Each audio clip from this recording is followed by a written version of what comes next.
Pemirsa, khususnya mahasiswa Universitas Terbuka, dimanapun Anda berada, selamat berjumpa dalam program perkuliahan Universitas Terbuka.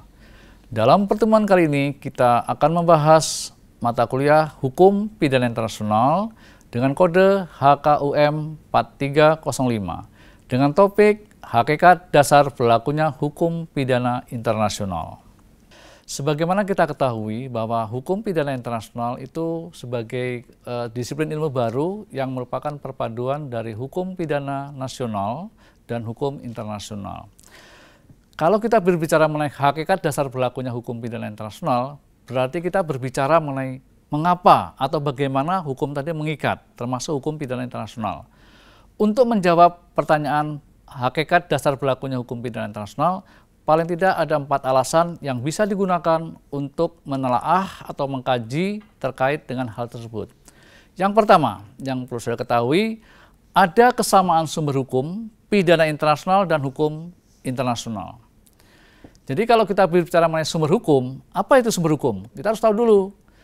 Sumber hukum itu merupakan sumber di mana kita bisa menemukan aturan-aturan hukum yang bisa digunakan sebagai dasar ya untuk memutus perkara, memeriksa perkara, mengadili dan sebagainya.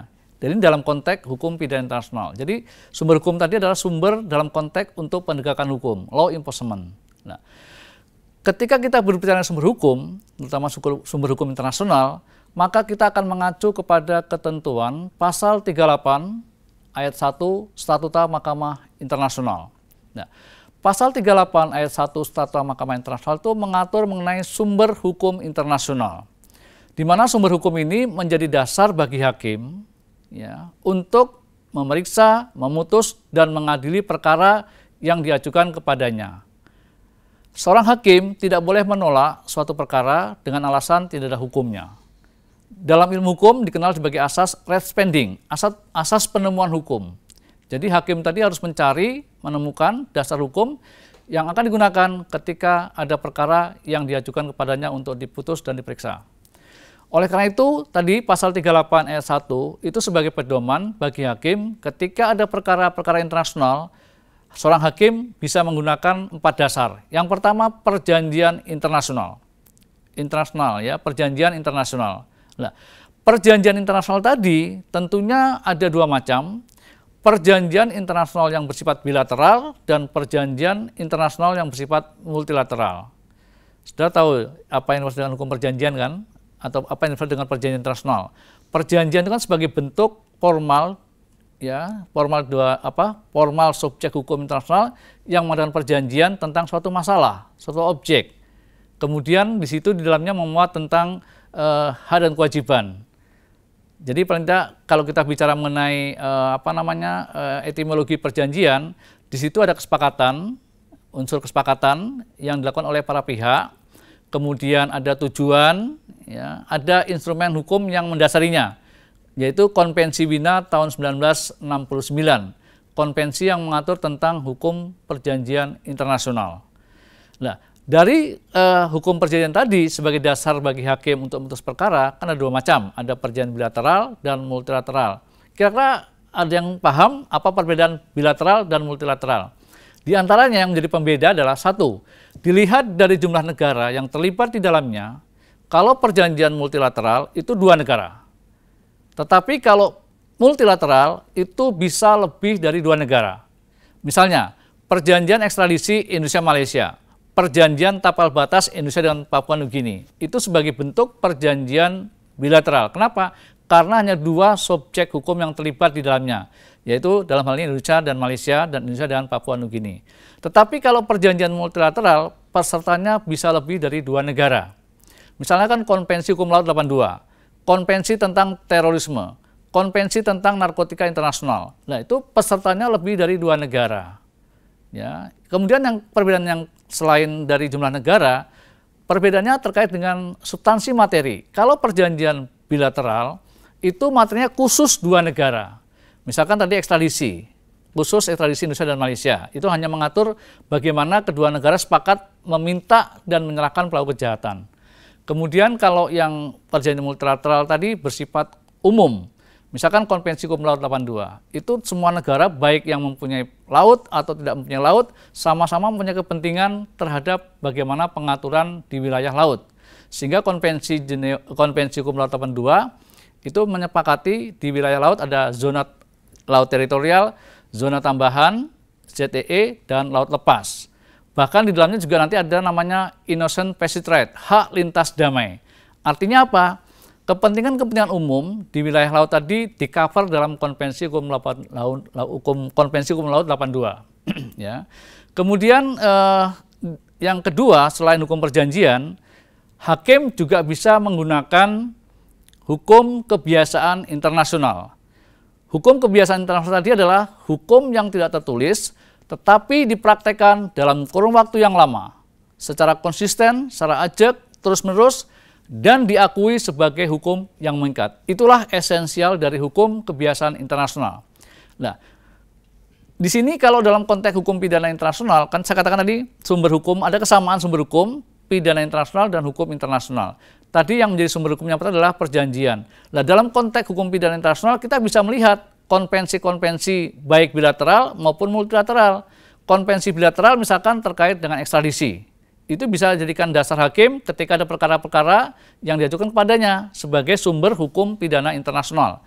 Kemudian selain konvensi-konvensi bilateral, bisa juga konvensi multilateral. Misalkan konvensi tentang terorisme, konvensi tentang narkotika, konvensi tentang human trafficking dan sebagainya. Itu bersifat multilateral yang bisa digunakan oleh hakim. Kemudian selanjutnya terkait dengan hukum kebiasaan internasional, di sini bisa saya contohkan yang terkait dengan hukum pidana adalah penerapan asas retroaktif. Mungkin kalau pertemuan-pertemuan sebelumnya juga saya sudah sampaikan terkait dengan asas hukum kebiasaan tadi, ini bisa saya contohkan pemberlakuan asas retroaktif. Pemberlakuan asas retroaktif itu sebagai bentuk dari penerapan hukum kebiasaan internasional. Kenapa? Karena sebelumnya dalam hukum pidana nasional suatu negara yang berlaku secara universal hanya mengakui asas namanya asas legalitas. Tetapi dalam praktek-praktek internasional memungkinkan menyimpang dari asas legalitas. Sehingga saya katakan asas retroaktif tadi sebagai bentuk dari penerapan hukum kebiasaan internasional. Ya, jadi di sini harapannya supaya pelaku kejahatan tadi harus dihukum, harus diadili, ya, walaupun itu menyimpang. Taruhlah gini, saya contohkan ketika Jerman dan Jepang itu berperang, kalah, sebelum dinyatakan sebagai kejahatan, ya, itu kalau menurut asas legalitas, maka Jerman dan Jepang tidak bisa dihukum dan diadili. Tetapi karena Jepang dan Jerman kalah, kemudian pasukan sekutu menyatakan perbuatannya ketika perang dunia sebagai kejahatan, maka dinyatakan itu sebagai kejahatan sebagai asas retroaktif, asas berlaku surut. Cuma yang perlu saya tanamkan atau saya tekankan di sini, asas retroaktif tidak bisa diterapkan terhadap semua kejahatan internasional. Asas retroaktif hanya terbatas pada 4 kejahatan yang termasuk dalam gross violation of human rights. Kejahatan-kejahatan HAM berat, genosida, kemanusiaan, kejahatan perang, dan kejahatan agresi. Artinya di luar 4 kejahatan ini maka tidak bisa diterapkan asas retroaktif. Itu yang perlu dicamkan. Jadi tidak semua. Tapi hanya terbatas pada kejahatan-kejahatan HAM berat dan telah dipraktekkan dalam peradilan internasional baik yang bersifat ad hoc maupun permanen. Kemudian yang ketiga adalah asas-asas atau prinsip-prinsip hukum umum. Kita tahu bahwa setiap disiplin ilmu, setiap hukum, apakah hukum pidana, hukum tata negara, hukum administrasi negara, hukum internasional, hukum perdata, hukum dagang, tentunya mempunyai asas-asas atau prinsip-prinsip hukum umum. Ya. Termasuk juga hukum internasional. Ya, misalkan ada asas asas facta sunt servanda, misalkan. Ya, kemudian ada asas non-intervensi. Nah, asas ini juga bisa menjadi dasar bagi hakim dalam memutus perkara. Cuma di sini tidak ada ketentuan apakah sumber hukum tadi, perjanjian, kebiasaan, dan prinsip tadi bisa digunakan secara bersamaan ataukah bersifat alternatif. Menurut saya tentunya ini semua bisa digunakan sepanjang relevan dan saling terkait. Ya, jadi kebebasan hakim untuk menemukan sumber hukum yang bisa digunakan untuk memutus dan mengadili perkara yang diajukan kepadanya. Yang keempat itu terkait dengan jurisprudensi. Jurisprudensi itu apa? Pendapat hakim terdahulu yang digunakan oleh hakim kemudian untuk memutus dan memeriksa perkara yang sama. Sepanjang itu menyangkut pertimbangan hukum yang ajak, mampu mencerminkan keadilan bagi masyarakat dan sebagainya, tidak menimbulkan gejolak-gejolak hukum. Itu bisa digunakan sebagai dasar hakim kemudian untuk memutus perkara yang sama, jurisprudensi. Putusan-putusan peradilan internasional terkait HAM berat itu bisa juga digunakan oleh hakim pengadilan nasional untuk memutus perkara terkait dengan HAM berat. Artinya apa? Jadi 4 sumber hukum tadi memiliki kesamaan antara hukum pidana internasional dan hukum nasional. Seperti itu.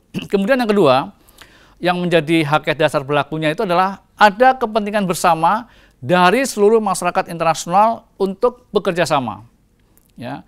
Kerjasama itu sebenarnya ada 2 aspek, kerjasama yang tujuannya positif maupun yang negatif. Jadi kalau yang negatif itu misalkan kita bisa bayangkan kalau pelaku kejahatan tadi untuk sempurna, untuk bisa berhasil, tentu memerlukan kerjasama kalau memang kejahatan tadi harus dilakukan oleh 2 orang atau lebih. Mungkin ada yang berperan sebagai mata-mata, ada yang berperan eksekutornya, atau ada yang berperan sebagai untuk penghubung dan sebagainya.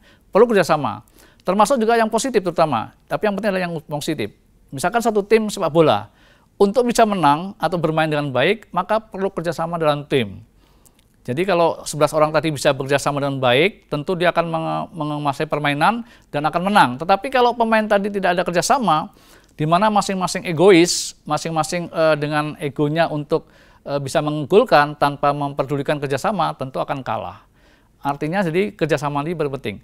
Dengan adanya konsensus, kesepakatan negara-negara di dunia untuk bagaimana menggalang persatuan dan kerjasama, ini menjadi penting. Ketika suatu negara sudah tidak lagi peduli, maka jadi suatu masalah, suatu problem. Oleh karena itu kan kerjasama tadi menjadi penting. Sama-sama jangan sampai suatu negara dikucilkan hanya karena dia melindungi pelaku kejahatan. Ya, jadi harapannya semua negara tadi bagaimana bersatu padu untuk jangan sampai wilayahnya digunakan untuk pengembangan kejahatan. Negara-negara dunia sepakat bagaimana menjalin kerjasama untuk menangkap dan menyerahkan pelaku kejahatan kepada negara yang bisa mengadili. Sehingga pelaku kejahatan tadi ruang lingkupnya menjadi terbatas. Sehingga pelaku kejahatan tidak bisa menikmati imunitas. Jadi dia harus dihukum sesuai dengan kejahatan yang dilakukan, juga berdasarkan pada peraturan perundangan yang berlaku, baik dalam hukum nasional maupun hukum internasional terkait kejahatan tersebut. Kemudian yang ketiga, ada kesamaan sumber hukum. Ini juga penting. Kita tahu bahwa di dunia ini ada common law system dan civil law system. Bahkan di Arab itu ada yang disebut dengan hukum kisos. Ya, tetapi dengan adanya perbedaan dari asas hukum tadi, artinya walaupun berbeda dengan sistem hukum tadi, ada kesamaan-kesamaan asas hukum yang berlaku secara universal. Antara lain misalkan ada asas legalitas. Hampir di setiap negara, apakah menganut sistem common law system atau civil law system ataupun di negara Arab, itu menganut asas legalitas. Yang tadi intinya seseorang tidak mungkin dihukum atau diadili sebelum ada undang-undang atau peraturan yang menyatakan itu sebagai kejahatan atau tindak pidana. Itu asas legalitas. Kemudian yang kedua, ada juga nanti asas universal misalkan. Ini jadi penting. Asas universal tadi kan sebagai asas yang berlaku di mana memberikan kewenangan kepada setiap negara untuk bisa menerapkan hukumnya. Ya, untuk menangkap, mengadili pelaku kejahatan tanpa melihat kebangsaan pelaku dan dimanapun kejahatan tersebut dilakukan. Cuma untuk bisa menerapkan asas universal tadi, tentunya kejahatan tadi merupakan kejahatan-kejahatan internasional yang menjadi musuh bersama umat manusia. Hostis humanis generis. Misalnya apa? Kalau dulu dalam hukum kebiasaan tadi bisa dicontohkan hijacking, slavery, perbudakan, ya itu termasuk kejahatan-kejahatan yang dulunya menjadi dasar pemberlakuan asas universal. Ya, jadi awalnya seperti itu. Sekarang bisa juga berkembang untuk kejahatan-kejahatan yang lain, terorisme misalkan, narkotika. Jadi karena ini kejahatan-kejahatan yang memang menurut saya juga bisa menghancurkan umat manusia. Kemudian ada lagi asas personal aktif. Asas nasional pasif, ya, termasuk itu. Asas kedaluarsa, itu juga penting. Jadi termasuk asas yang mana pada intinya kalau asas kedaluarsa tadi kan asas lewat waktu. Lewat waktu apa? Untuk melakukan penuntutan dan asas untuk menjalankan pemidanaan. Jadi ada ketentuan bagaimana batas waktu seseorang tadi untuk tidak bisa dituntut atau bagaimana seseorang tadi bebas untuk menjalankan pidana. Jadi ada daluarsanya. itu sekitar 30 tahun lebih. Jadi mungkin kalau Anda bisa melihat peristiwa pidana tadi, ketika orang membunuh atau melakukan kejahatan, kemudian dia lari atau bersembunyi, maka harus dalam waktu tertentu yang cukup lama untuk bisa menikmati apa yang disebut sebagai daluarsa. Ya, jadi itu menjadi penting untuk terkait dengan hakikat dasar berlakunya hukum pidana internasional. Kemudian yang terakhir, tentunya ada suatu asas dalam hukum pidana yang menjadi dasar berlakunya hukum pidana internasional, yaitu asas aut punire aut dedere, asas untuk menghukum dan mengadili pelaku. Filosofisnya seperti itu. Jadi harapannya pelaku kejahatan tadi jangan sampai menikmati imunitas. Pelaku kejahatan, siapapun mereka, apapun kedudukannya, kalau memang dia melakukan kejahatan-kejahatan internasional, maka suatu negara harus menghukum dan mengadili. Kalau dia berada di negara lain, diharapkan bisa ditangkap dan diadili, ya, ditangkap kemudian diserahkan kepada negara yang mempunyai yurisdiksi. Tujuannya apa? Supaya pelaku tadi bisa dihukum, bisa diadili. Itu asas aut punire aut dedere, asas untuk menghukum dan mengadili. Kemudian ada lagi asas dalam hukum internasional, ya, asas facta sunt servanda. Asas facta sunt servanda ini juga menjadi asas dasar dalam hukum internasional, di mana tentunya ini setiap negara yang terikat pada perjanjian internasional dengan etikat baik wajib untuk mematuhi atau melaksanakan perjanjian yang telah mereka sepakati. Oleh karena itu, setiap negara yang merdeka dan berdaulat tentunya harus mempunyai pertimbangan cost and benefit-nya ketika hendak melakukan ratifikasi terhadap konvensi-konvensi internasional. Kenapa? Karena itu membawa konsekuensi. Sehingga jangan sampai suatu negara meratifikasi tetapi tidak siap untuk melaksanakannya. Jadi ini terkait dengan asas facta sunt servanda. Jadi setiap negara dengan etikat baik wajib untuk mematuhi atau melaksanakan perjanjian yang telah mereka sepakati. Banyak sekali produk-produk internasional, produk-produk hukum internasional, misalkan seperti konvensi, statuta, traktat, statuta, ya, saya ulang, statuta, dan sebagainya, itu tentunya tiap-tiap negara mempunyai kebutuhan yang berbeda-beda. Contoh misalkan, Statuta Roma 1998 itu statuta yang mengatur tentang ICC. Tetapi sampai saat ini kita sebagai negara Indonesia tidak meratifikasi, tetapi kalau Anda lihat dalam Undang-Undang 26 tahun 2000, Undang-Undang tentang Pengadilan HAM, di dalamnya disebutkan bahwa kejahatan genosida dan kejahatan kemanusiaan dalam Undang-Undang 26 tahun 2000 itu merupakan hasil adopsi dari Statuta Roma 1998.